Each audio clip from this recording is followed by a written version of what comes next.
Good morning, children. Today, I will explain what are impulsive forces. Give examples. A large force acting for a short time to produce a finite change in momentum. Impulse is defined as a product of force and time for which it acts and is equal to the total change in momentum. आप इसको practical way में ये समझेंगे बेटा.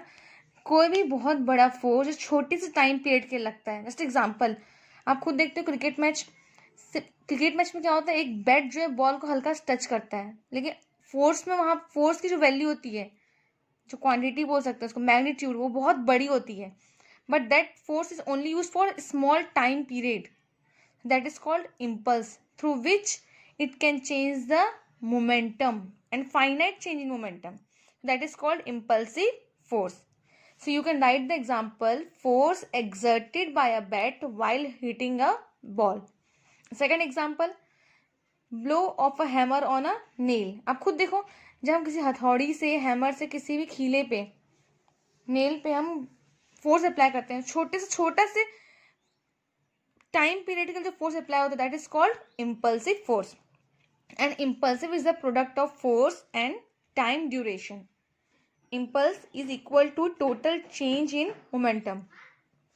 Impulse is denoted by J and it is vector quantity. Is it clear, children? Now second question. Show that impulse is equal to the product of average force and the time interval for which the force acts. Give the units of dimension. Give the units and dimension. Give the units and dimension of impulse. So impulse as the product of force and time. Suppose a force F vector acts for a small time dt. The impulse of the force is given by dj. J is the impulse, that is very small quantity. That's why we will take a dj is equal to F into dt.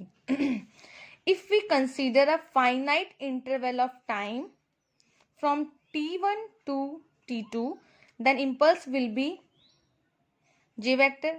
If we will take a both side integrate in limit for time t1 to t2, okay. So j vector integration of dj is j and f vector integrate dt within limit t1 to t2. आपको दोनों side integration लेना है और time period के लिए आप t1 से t2 limit put करोगे. सो lower limit is t1 and lower limit is t2. So if F vector is the average force, then J vector is equal to T2 minus T1. Okay, T2 minus T1. So final answer is J vector average force integration of dt within limit T1 to T2. After integration we will get only T. Then after we will put the limit. So that limit will be upper limit minus lower limit. So here we can write del T.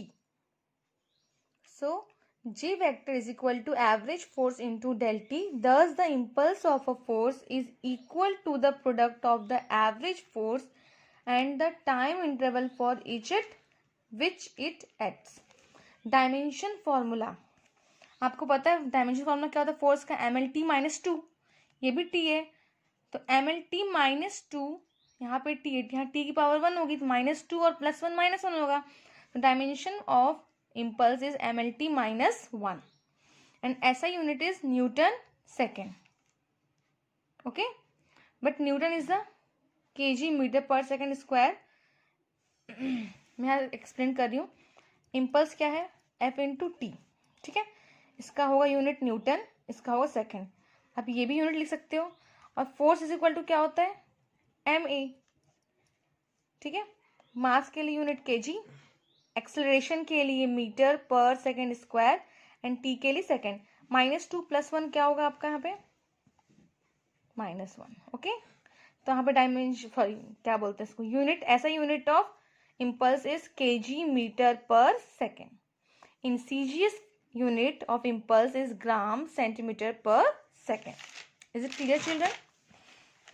Next topic, impulse momentum theorem. How the impulse of a force can be measured graphically? This is two questions. According to Newton's second law of motion, F is equal to ma, and F is directly proportional to the rate of change of linear momentum.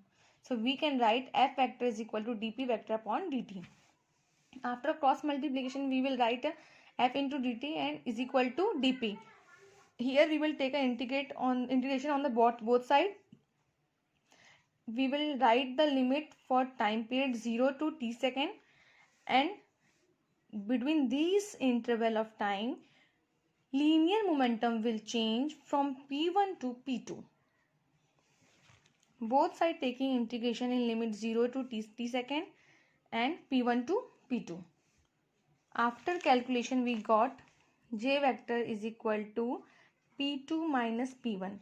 अब ये j vector कहाँ से है? हमारे पास क्या है? f into D T. इसको integrate करेंगे, क्या हो जाएगा? पूरा ये इम्पल्स हो जाएगा. ठीक है. अब कैसे होगा वो भी देख लेते हैं. f वेक्टर इंटीग्रेट नहीं होगा, बाहर निकलेगा. यहाँ पे dt को इंटीग्रेट करेंगे, हम क्या लिखेंगे यहाँ पे? f into T. यहाँ पे लिमिट पुट होगा t1 और ये t2. यहाँ पे t2 की वैल्यू t होगी, t1 क्या होगा? 0. ठीक है. ध्यान से देखेंगे बच्चों. p2 minus p1. यहाँ पे क्या होगा? Upper limit minus lower limit. So it will be f into t. It will be p2 minus p1, and f into t is denoted by j vector, that is impulse is equal to p2 minus p1. So impulse is equal to the change in linear momentum, that is called impulse momentum theorem. Okay. अब question है, आप graphically कैसे major कर सकते हैं impulse को? बता दो. इम्पल्स को हम ग्राफिकली मेजरमेंट कर सकते हैं कैसे? आप कोई भी ग्राफ बनाते हो फोर्स और टाइम के बीच में, उनका जो एरिया होगा, कोई भी शेप बने, उसका एरिया किसको डिनोट करेगा? इम्पल्स को. So here you have to write the note. The area under the force time graph gives the magnitude of the impulse of the given force in the given time interval. Is it clear, children? Thank you very much and have a nice day.